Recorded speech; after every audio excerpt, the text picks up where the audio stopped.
Myself Seema, roll number 4710120007.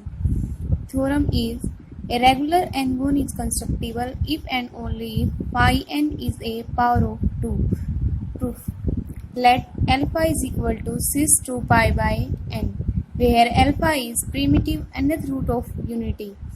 Now first we assume that regular n-gon is constructible.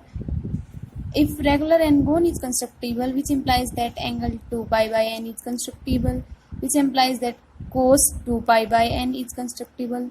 Now alpha plus alpha inverse, यहाँ पे alpha inverse conjugate है alpha का, which is equal to 2 cos 2 pi by n, and this belongs to q alpha. Now clearly q content है q beta में और q beta content है q alpha में.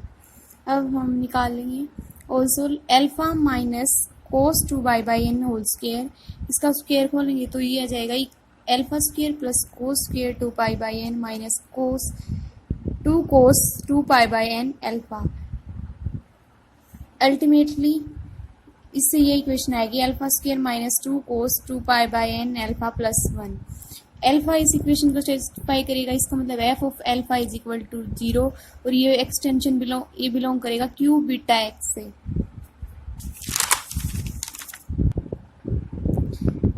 इस एक्सटेंशन की degree Q alpha Q beta की degree आएगी degree of minimal polynomial for alpha cube over Q beta, क्योंकि ये जिस पॉलिनोमियल को सेटिस्फाई करता है उसकी डिग्री 2 है तो इसकी डिग्री आइदर 2 या फिर 1 आएगी.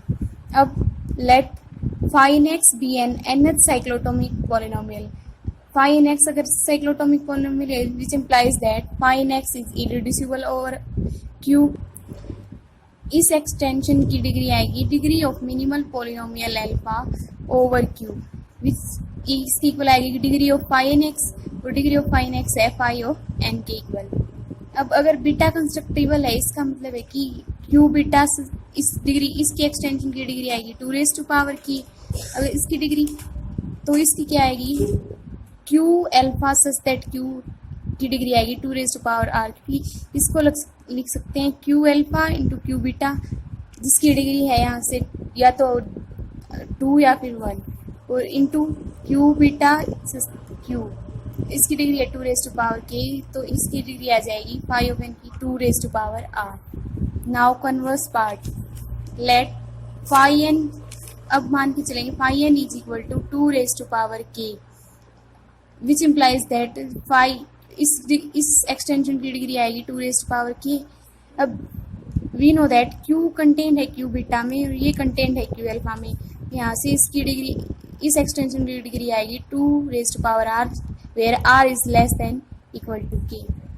Now q alpha q is Galileo's extension of degree 2k और ये है इसकी मिनिमम स्प्लिटिंग फील्ड है क्योंकि f of x इक्वल है x raise to power n minus 1 over q. f of x के साथ कोई भी रूट रिपीटेड नहीं आएगा क्योंकि ये f डैश x निकालेंगे वो नॉट इक्वल टू 0 आएगा. अब if अगर sigma is a q automorphism of q of alpha, then sigma is completely known by its effect on alpha, which implies that sigma alpha की power के रूप में आएगा. अब हम g को अबेलियन प्रूव करेंगे क्योंकि उसका अगर जो सब ग्रुप आएगा वो फिर उसमें नॉर्मल हो जाएगा, which implies that g is Galileo's group of q alpha, then g is abelian, यहाँ से g abelian आ जाएगा sigma I sigma j alpha which is equal to sigma I sigma alpha j is equal to sigma I j which is equal to sigma j sigma I alpha.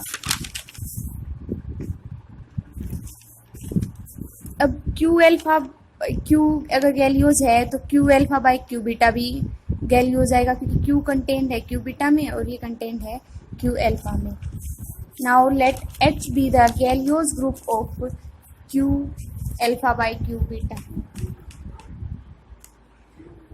The H क्या है? H is the group of q beta automorphisms of q alpha. अगर ये इसका group of automorphism है तो this implies that H is a subgroup of G. H अगर G का सब ग्रुप है और G अबेलियन है इसका मतलब है H is normal in G. अब by fundamental theorem of Galois theory which states that fixed field q beta of h is normal extension of q. अब अगर q beta किस में कंटेन, q beta है, बीटा क्या था cos 2 pi by n which is real, तो q beta contained होगा r में, और q beta by q normal है, और एक ही condition q beta by q 2r. अगर ये तीनों कंडीशन सेटिस्फाई हैं, which implies that beta is constructible, beta is constructible, which implies that cos 2 pi by n is constructible, and which implies that 2 pi by n is constructible.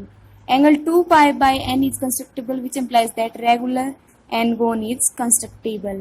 Hence proved.